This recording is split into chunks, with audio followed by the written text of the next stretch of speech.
bonjour et bienvenue dans notre rubrique C'est mon job. Alors, dans le cadre du mois des métiers, du 15 mars au 15 avril, Cap Métier vous propose de partir à la découverte de différents secteurs professionnels et des métiers qui sont liés, avec des professionnels qui vont vous donner des informations concrètes sur leur métier, sur leurs activités. Aujourd'hui, nous allons découvrir le métier de maçon. Pour cela, nous aurons les témoignages de Paul, qui est en contrat de professionnalisation sur un titre professionnel de maçon. Nous aurons aussi un témoignage de Monsieur Patrice Hutto, qui est chef d'entreprise. Et nous aurons deux représentantes de l'organisme de formation Batipro, en la personne d'Angela Cobé et en la personne d'Élodie Obo.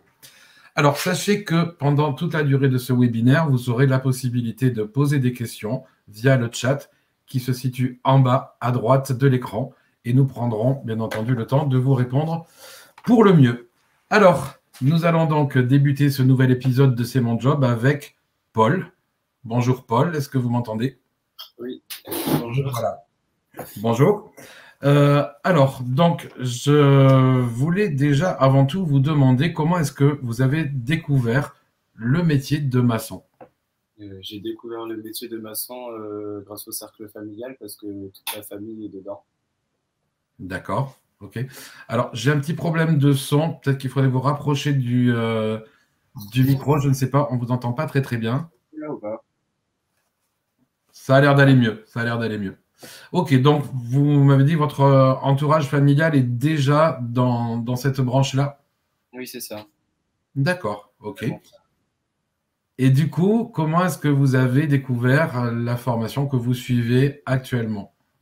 J'ai cherché tout seul, j'ai cherché une formation de maçonnerie pas très loin de chez moi et j'ai regardé sur Internet et je suis tombé dessus par hasard. C'est comme quoi le hasard parfois fait bien les choses, effectivement. Donc, est-ce que vous pouvez nous expliquer un petit peu déjà cette formation? Donc, vous êtes en contrat de professionnalisation, c'est de l'alternance, c'est ça? Est-ce que vous pouvez nous en dire un petit peu plus?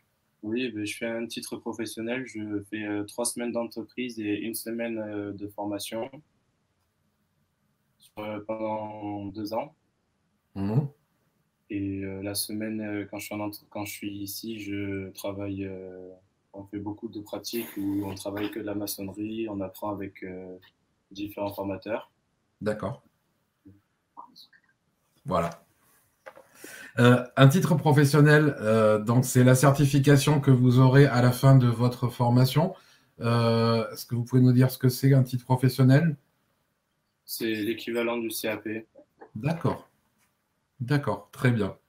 Alors, qu'est-ce qui vous plaît dans le métier de maçon? Ah.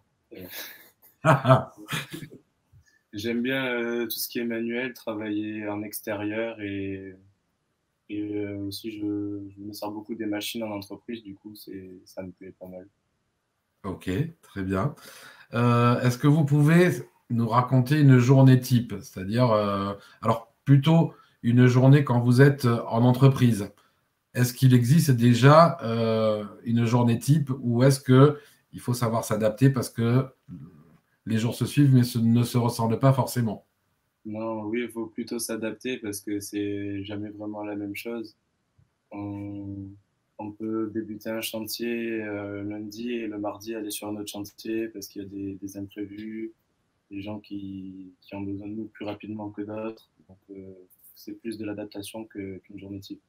D'accord. Il faut aller sur un chantier, c'est-à-dire il faut être mobile. C'est jamais le même, c'est jamais sur le même endroit, c'est jamais. C'est souvent sur des endroits différents. Enfin, nous, on travaille dans le secteur du 33. On fait dans les alentours de Langon et on va jusqu'à Bordeaux. Et on peut aller aussi un peu plus loin, mais c'est plus rare. D'accord. Alors, est-ce que vous utilisez du matériel ou des techniques spécifiques?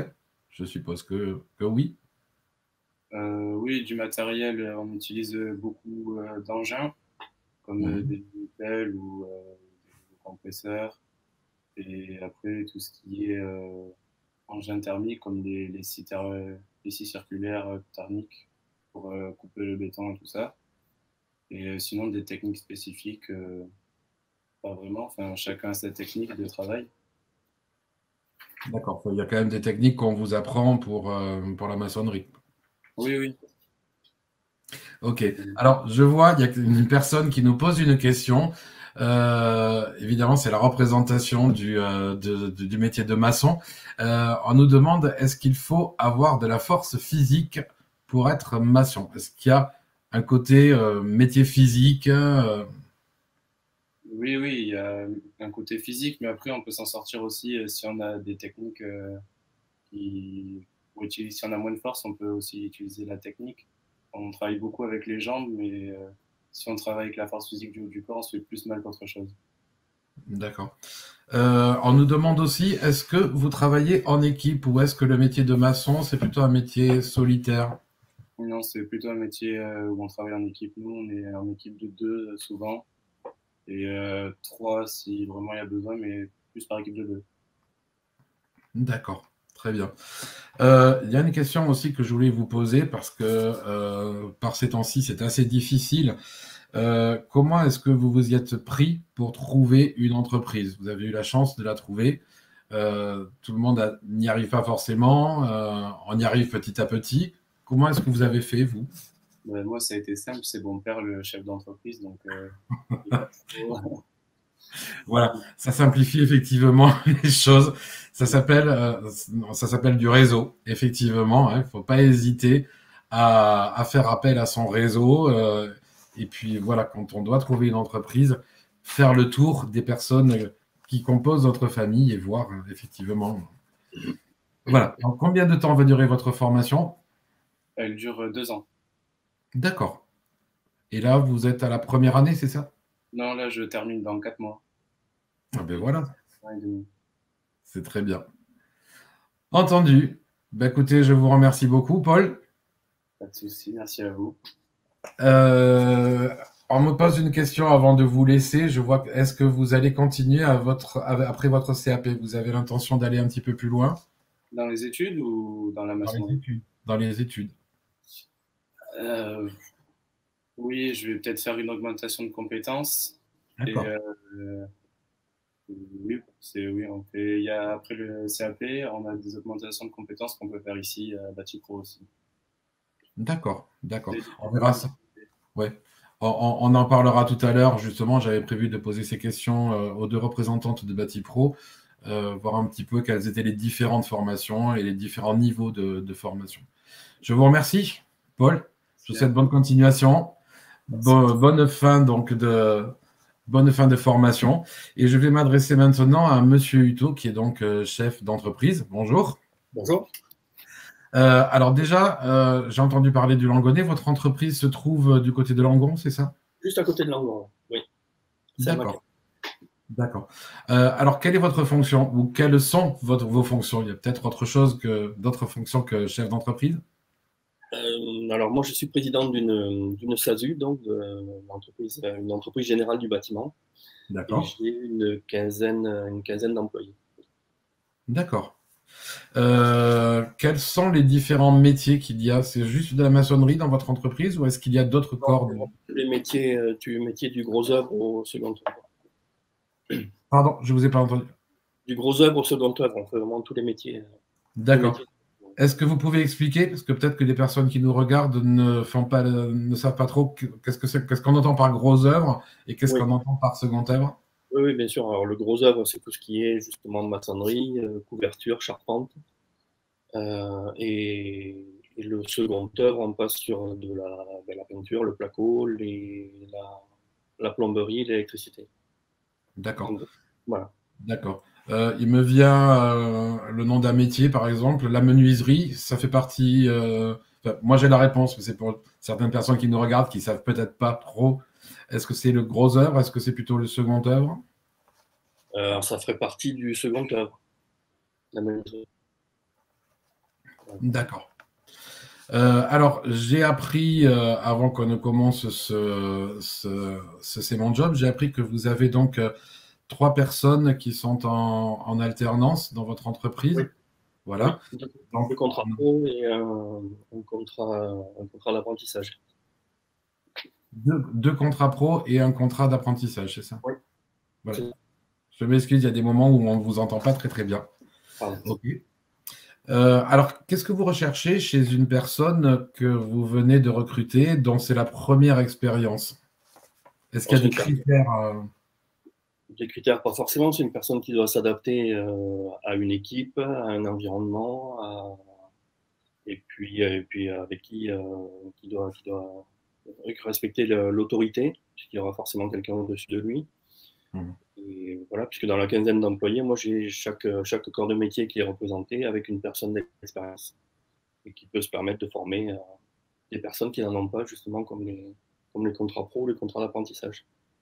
D'accord. Alors, selon vous, je me doute un petit peu de la réponse, hein, selon vous, est-ce que faire un stage dans une entreprise telle que la vôtre, c'est la meilleure façon de découvrir les différents métiers? Oui, bien sûr. Bien sûr. Et une personne qui n'est pas certaine de l'environnement dans lequel il veut être va pouvoir toucher plusieurs métiers. Et voilà, c'est ce qui va être bénéfique aussi pour lui au niveau stage. D'accord. En dehors donc, des 3 personnes que vous avez donc, sur de l'alternance, est-ce qu'il vous arrive de prendre des stagiaires pour venir découvrir justement les différents métiers, pour faire Oui, une... oui, Voilà. bien sûr. Oui. Ok. Ce sont plutôt des stagiaires de 3e. Est-ce que ce sont des stagiaires autres? Non, pas forcément des stagiaires de 3e. En règle générale, ce sont des stagiaires qui passent également par Batipro. Je travaille beaucoup avec Batipro, donc D'accord. des stagiaires qui sont en formation chez Batipro et qui soit ne savent pas tout à fait se positionner, soit veulent avoir un travail directement sur le chantier pour voir justement de quoi ils sont capables et jusqu'à quel point. D'accord. Je vois qu'une personne nous pose une question. On en a parlé un petit peu tout à l'heure avec Paul. On a parlé de mobilité, puisque forcément, hein, les chantiers seront sur différents sites. Est-ce que vous demandez, alors c'est la question qu'on nous pose, est-ce que vous demandez le permis pour travailler chez vous? Est-ce qu'il faut absolument avoir un permis de conduire ou est-ce que... Non. Sur les 3 personnes que j'ai qui viennent de Batipro, aucun n'a le permis pour le moment. Voilà. D'accord. Donc vous arrivez à faire du covoiturage. Bien sûr. Oui, bien sûr. Ok, très bien. Bah, écoutez, je vous remercie pour ces informations. Je vous en prie. Voilà. Et je vais donc m'adresser maintenant aux 2 représentantes de l'organisme de formation Batipro. Un petit jeu de chaise musicale. Voilà, donc nous avons Élodie Aubeau. Quelle est votre fonction au sein de l'organisme de formation Batipro, Élodie? Je suis responsable de formation HSP, particulièrement d'un dispositif de financement de formation par la région Nouvelle-Aquitaine. D'accord, ok. HSP, vous pouvez... moi, ça me parle, mais pour les personnes qui nous regardent, est-ce que...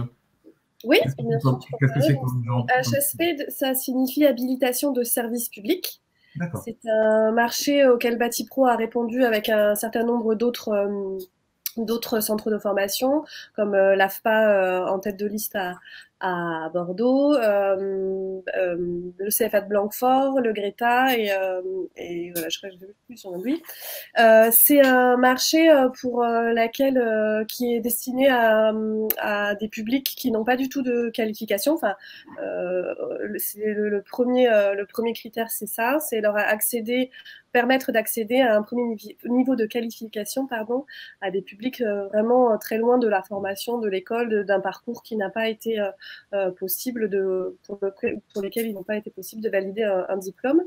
Mais il est possible, suivant aussi le parcours de la personne, d'obtenir une dérogation si jamais c'est des reconversions, c'est aussi ouvert éventuellement à d'autres publics. Et qui donc par ce dispositif, on a des accompagnements très poussés aussi des stagiaires, des accompagnateurs socioprofessionnels en référent de chaque stagiaire. Il y a des possibilités d'hébergement, de restauration et une rémunération aussi prise en charge par la région Nouvelle-Aquitaine.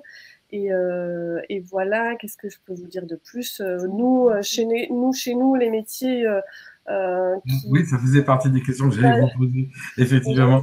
Voilà, les métiers particulièrement chez Batipro, donc on a du gros œuvre et du second œuvre.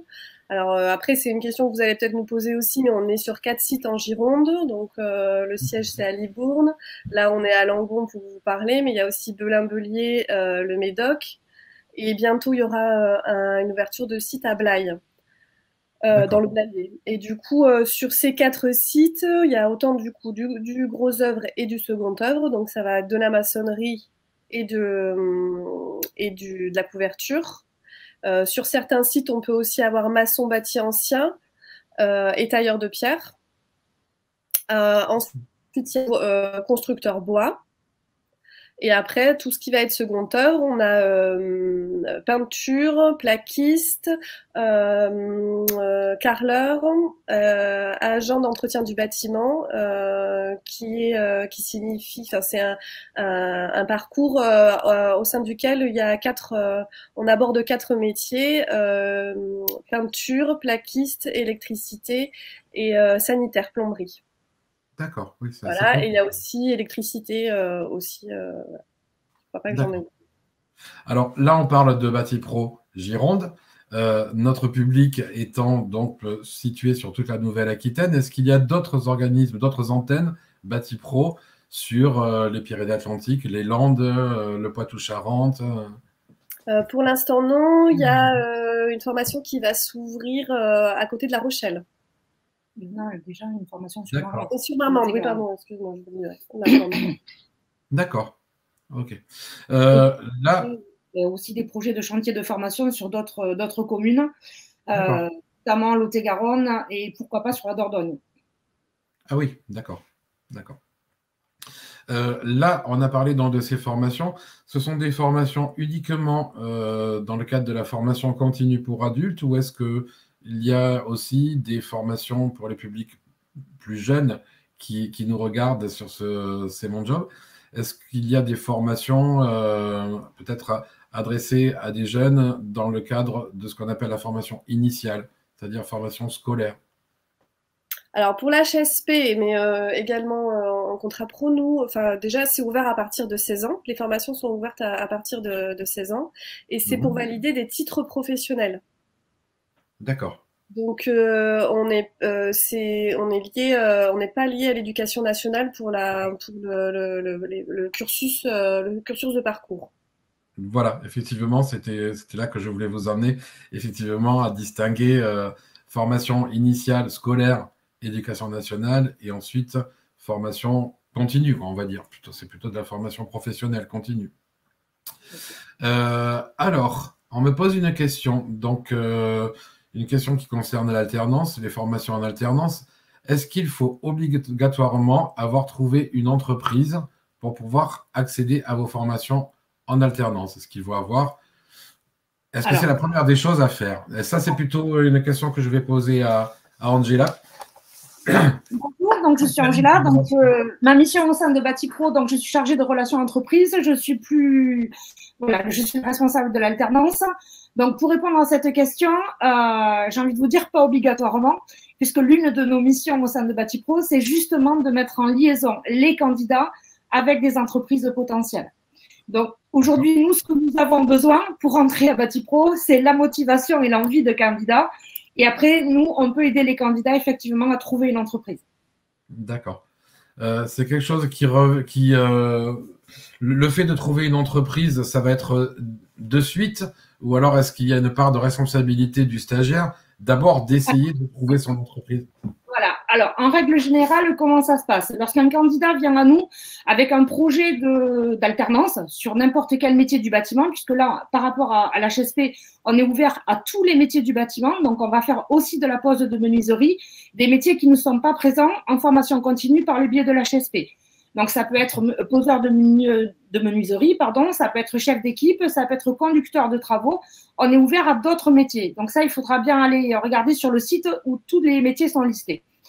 Ensuite, lorsqu'on reçoit un candidat avec une motivation, donc le service relations entreprises va le recevoir en entretien. On va travailler avec lui, ne serait-ce que par rapport à la mobilité, à la faisabilité d'un contrat de professionnalisation, pour lever les freins qu'il pourrait y avoir, risquer, je dirais, la pérennité du contrat. Et à ce moment-là, nous, on a déjà aujourd'hui un fichier d'entreprises qui sont à la recherche de candidats et on va voir quelles sont les entreprises qui peuvent plus ou moins correspondre au profil du candidat en question, en travaillant sur la mobilité, mais aussi sur les attentes du candidat, puisqu'il faut savoir que certains candidats peuvent, par mesure de sécurité, choisir une petite entreprise plutôt une grosse entreprise, par exemple. D'accord. Mais, Oui. Vous m'entendez toujours? Ah, c'est parce que nous avions un petit souci avec la connexion. C'est pas grave, vous êtes revenu, c'est l'essentiel. Justement, puisque vous êtes vraiment dans l'alternance, est-ce que vous pouvez nous expliquer la différence entre contrat d'apprentissage et on entend parler aussi de contrat de professionnalisation comme Paul. Quelle est la différence? Alors, je crois qu'on vous a perdu, que je me retrouve tout seul sur ce webinaire. Non, non, je crois que vous revenez. Vous revoilà. Très bien. Oui, tout à fait. Excusez-nous, on a eu un problème de connexion. C'est pas grave, ce sont des choses qui arrivent. Voilà, donc ce que je vous disais, c'est qu'effectivement, à partir du moment où les candidats ont une envie de rentrer dans les métiers du bâtiment, on mettra tout à leur disposition pour les aider à trouver une entreprise, et si ça n'est pas le cas. Sachant aujourd'hui que sur le territoire, nous, Langon, Libourne, etc., on est aujourd'hui à une 50aine d'offres d'emploi en alternance non pourvues. Ah, d'accord. Voilà. D'accord. C'est intéressant. Alors, il faut savoir que l'alternance, alors excusez-moi, en alternance, il peut y avoir plusieurs types de contrats, puisqu'on va aller de 16 ans, mais bien au-delà, puisqu'on peut avoir des candidats qui sont en alternance et qui ont 50 ans, voire plus.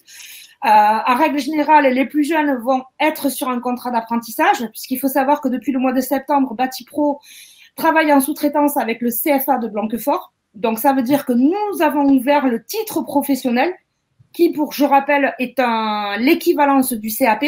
La seule chose, c'est que le titre professionnel est délivré par le ministère du Travail et le CAP par l'Éducation nationale. Mais au niveau des conventions collectives et de la mise en emploi, c'est exactement la même qualification. Grosse différence sur le titre professionnel, on va être sur 90% de pratique. Et c'est pourquoi certains candidats peuvent être attirés plus par le titre professionnel parce qu'il y a beaucoup moins de théorie que sur un CAP classique. Voilà. Donc, en alternance, on peut avoir plusieurs types de contrats. On va avoir l'apprentissage qui va correspondre à un certain âge et certaines motivations de la part des entreprises aussi. On a du contrat de professionnalisation, mais on a aussi un autre type de contrat, mais qui s'adresse aux personnes un peu plus âgées, qui s'appelle le plan de formation. Et là où, au niveau de la grille salariale, on est un peu plus élevé et donc on essaie de correspondre à tous nos candidats. D'accord. Pour terminer, puisque là, le temps passe, les minutes défilent, il y aurait plein de choses à dire, effectivement. Je pense qu'on connaît tous plus ou moins la réponse, hein, quand on va en ville, quand on voit, ne serait-ce que dans Bordeaux, tous les programmes immobiliers que l'on voit. Vous me confirmez que le secteur du bâtiment est un secteur qui recrute? Oui. C'est un secteur qui recrute énormément dans tous les métiers. Alors après, c'est vrai qu'on a une quantité d'offres d'emploi illimitée, je dirais, en maçonnerie, mais même maçon bâti ancien ou taille de pierre. On a beaucoup d'offres d'emploi sur plaquiste. Couverture zinguerie est un métier qui est très, très en tension. Et c'est dommage parce que c'est un métier qui est un peu méconnu. On lit souvent ça à la charpente, alors qu'en fait, c'est complémentaire, mais c'est pas forcément la charpente pure et dure. Il y a un travail de zinguerie sur ce titre professionnel qui est juste exemplaire. C'est du travail d'orfèvre. Donc, ce sont des qualités que les entreprises recherchent et c'est un métier qui mérite d'être découvert au niveau des candidats. D'accord. Comme quoi, là, aujourd'hui, on a parlé du métier de maçon. Alors, je voulais juste rajouter que dans le cadre de ce mois des métiers, qui va durer jusqu'au 15 avril, aujourd'hui, on a parlé du métier de maçon et nous serons amenés à parler d'autres métiers du bâtiment. On ne pourra pas tous les évoquer, mais là, vous nous donnez du vocabulaire, vous nous donnez des noms de métiers, on entend parler de zinguerie, c'est peut-être pas forcément des métiers auxquels on pense de suite. Exactement. C'est un métier qui est un peu méconnu, malheureusement. mais qui, au niveau de la qualité du travail, amène quelque chose de très précieux. Puisqu'aujourd'hui, il faut savoir, par exemple, que les Monuments de France recherchent ce type de compétences aussi. Donc, on va travailler sur des belles choses, des belles œuvres. C'est ouvert à tout le monde. Après, bien entendu, il va y avoir des prérequis, notamment par rapport au vertige, des choses comme ça, où il faut lever certains freins. Mais il n'y a pas au niveau de la pénibilité, on n'est pas sur un travail en soi qui est très pénible, puisque tout est mis à disposition pour que ça se passe dans de bonnes conditions. Donc, voilà, il n'y a pas besoin d'une condition physique. L'amplitude horaire est identique aux autres métiers, donc il n'y a pas de frein plus particulier par rapport à ce métier. D'accord. Donc, on en revient. Voilà, il faut savoir aussi que tous les candidats, qu'ils soient intéressés par les métiers du bâtiment, mais qui ont une petite inquiétude ou qui ne savent pas trop, etc., nous, on peut les accompagner. C'est-à-dire qu'on peut mettre à disposition nos entreprises pour qu'ils puissent intégrer en stage, alors, ou par le biais de la mission locale ou par Pôle emploi, enfin, différentes structures, mais on les met en stage en immersion. Là, on valide définitivement le projet. Et si effectivement ce candidat est intéressé pour rentrer en formation, ou par le biais de HSP avec ma collègue, ou par mon biais en alternance, et on essaie de trouver une solution. Oui, bien sûr. De toute façon, c'est la meilleure façon, c'est la meilleure solution pour confronter ces représentations d'un métier à des réalités, à un métier terrain qui, de surcroît, j'en reviens donc à notre métier de maçon pour aujourd'hui, comme d'autres métiers du bâtiment, sont des métiers vraiment de terrain. Je pense que vous serez d'accord avec moi pour dire qu'il faut aller voir directement. Oui, parce qu'en plus de ça, il faut arriver à changer cette image de pénibilité du travail à maçonnerie où on retenait que ça en fait, alors qu'aujourd'hui, tous les outils, toutes les machines ont été mis à disposition et on n'a plus du tout alors certes, il y a des contraintes, hein, la météo notamment, mais après, voilà, les entreprises ont largement évolué sur tout ça, sur les mises à disposition. J'insiste aussi sur le salaire. Parce que c'est pas toujours les métiers du bâtiment qui sont les moins bien payés, bien au contraire, puisque là en ce moment même les entreprises en alternance sont en capacité de faire des efforts au niveau du salaire pour justement motiver les jeunes. D'accord. Ben voilà, on n'en avait pas encore parlé. Effectivement, c'est quelque chose, c'est important, effectivement. Très bien. Y compris la mobilité. La mobilité, aujourd'hui, les entreprises, quand je vois sur Libourne, elles font en sorte d'aller chercher même les candidats et de se mettre à disposition des candidats pour les aider et pour qu'ils intègrent leurs propres entreprises. Très bien. Écoutez, je vous remercie infiniment à toutes les deux. Merci à vous. Voilà, merci pour toutes ces informations. Pour plus d'informations sur les métiers du bâtiment, sur tous les autres métiers, sur tous les autres secteurs, sur le métier de maçon aujourd'hui, je vous invite à consulter notre site, le site Cap Métier, www.cap-métier au pluriel.fr, sur lequel vous trouverez donc tout un tas d'informations sur les métiers. Vous pourrez trouver aussi des informations sur les formations. Nous mettons aussi à votre service une plateforme téléphonique pour échanger avec des conseillers Cap Métier, comme moi, j'en fais partie. Donc, vous trouverez ces informations sur le site Cap Métier. Vous trouverez donc la plateforme C'est mon information. Allô, c'est mon information. Il s'agit d'un numéro vert, le 0800 940 166, 0800 940 166. Vous pouvez nous joindre du lundi au jeudi de 9h à 12h30 et de 13h30 à 17h30 et le vendredi de 13h30 à 17h. Voilà, je vois que les informations sont notées en bas à gauche, à droite de l'écran, pardon. Et de toute façon, vous pouvez venir sur notre site Cap Métier pour les personnes qui habitent proche de Pessac. Vous pouvez aussi tous les après-midi venir nous rencontrer donc sur le site de Pessac pour obtenir des informations métiers et des informations sur les formations. Voilà. Je vous souhaite à tous une bonne journée. Merci encore à nos intervenants, Paul, M. Hutto et les deux représentantes de Bâtipro pour toutes les informations que vous nous avez données. Et je vous donne rendez-vous donc au prochain épisode de C'est mon job, dans le cadre donc du mois des métiers jusqu'au 15 avril. Au revoir. Au revoir.